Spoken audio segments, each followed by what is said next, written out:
really just kind of honoring yourself, honoring your life. That's a great way to put it. And then being kind of real with yourself. I'm going to tell this like real quick story. I saw some guy who was like a finance bro online, buy and sell and get in there and make the calls, like one of those guys, And I don't know, like I've been way off social media for a few months now, but the algorithm was like throwing this guy at me. I don't know. I must have watched one and it was just like, but That's what happens. He said, your value in life correlates directly to your bank account. And my, artistic poet side was like, bullshit. My value is, it goes well beyond these material quantifiable notions, right? And I hold that to be true, right? Our value as human beings and spirits and all these things transcends your bank account, certainly. But after that passed, that very valid way that I had been sort of navigating through the world, I looked at my bank account and I just said, hypothetically, if that guy were right, I think I got to change some things up, So that was something where I had to kind of get past my sort of pretensions. Yeah. Just in that sense where it's like, if you're going to be in New York and you're going to be, formidable in America and potentially in this new international world where we really kind of have to be global citizens now if you're really engaged, you have to get real with yourself in a way that perhaps you haven't.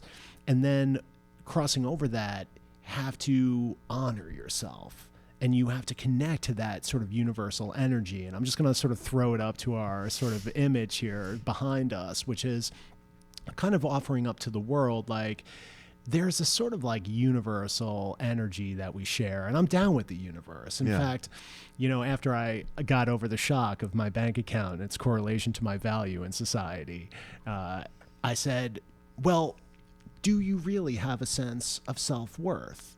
And if so, what are you contributing to society? What are you delivering in a way that has value? And how could that correlate?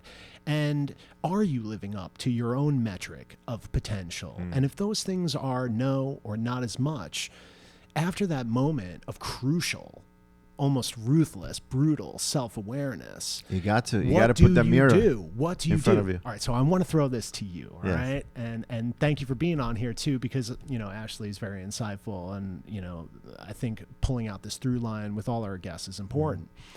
But in a way that's comfortable to you, I don't want to put you back into what was maybe a difficult period, but you're in this part. Best thing that ever happened to me. Well, tell me about before maybe that book gets put in your hands, like there were probably some dark nights of the soul and probably I'm trying, but tell us about some of those moments where maybe before that book and this stranger comes into contact with you, I want to give a shout out to her, by the way. Go ahead. Her name is Paola. She gave me that book. Paola. She's still she's a wonderful human. She lives in Argentina. I believe she's still, she lives in Argentina now. Back then, she was living in Miami. She's got a beautiful family. So big shout out to her family if they're watching. So, and she probably, who knows if she even remembers that moment of giving me this book. But, look, we all have a story, right? And we all have to deal with life. We don't wake up or are born and there's a manual and these are the steps you've got to take. This is your particular manual for you. That doesn't exist. And our parents do the best they can. But there comes a moment where challenges happen and things happen, and then you find yourself in situations and even at odds with parents, where I left home, and so I learned, which was probably what was game changing for me and just completely lifted me out of that situation. But I'll tell you about the dark parts now. I learned that we live in a duality reality, right? And I don't know why I got into all this quantum physics stuff even back then. But in duality reality and in philosophy, from the Einsteins of the world, all these folks back that I've been talking about philosophy and science together, it's always been clear that in order for one thing to exist, the complete opposite must exist, right? Mm-hmm. So there's no up without down, there's no left without right, no negative without positive. Mm-hmm. And so if you take it that way, then you realize like you got to go through all the dark things in life so that you can see the light. And there's no learning that happens without lessons, right? And the lessons are not easy. Nor do we want them most of the time. But when they happen, you just got to go through them, We all go through stuff. I'm going through stuff now. Everybody's going through something every single time, regardless of success, regardless of what level, layer of society that you live in, because there's layers of society, right? Especially financially, right? And so I think that those dark times are the ones that prepare you for you to face the challenges that are, you level up. It's like playing video games, right? Yeah. Every level, it doesn't get easier. It gets harder. And so the more you play, the better you become at something.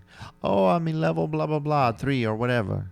Of, let's say, FC25. You get to level 5. Now you're a pro. Level 4, level 5. I'm thinking of Scorpion. He's like up here. Right. Like, it's like, I can't beat Scorpion. Exactly.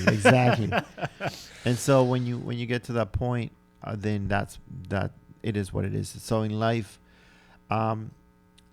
this algorithm of which is life is programmed to challenge you and is programmed to test you. And so every single day you're going to wake up and you're going to have a test, whether it's your partner, your wife, your girlfriend, your boyfriend, your whatever, or your business partner, or the coffee shop downstairs. They're going to give you an attitude. And where are you getting coffee? There's a lot of coffee references there. Right? Well, it's New York, you Right, just find. But there are some challenges in life. And so the point is that the question is, how will you react? It's your choice, by the way, regardless of what happens, good or bad, even terrible. How you react then creates what? Emotions, which creates feelings, which then... doubt.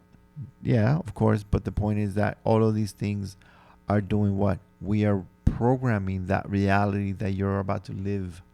Right. The moment that you do these things, and you feel these things, and then you're visualizing things, boom, that's the reality you're creating. Yeah. So the moment that you learn all of this, then you start controlling how you react to things. Doesn't mean you don't feel things, right?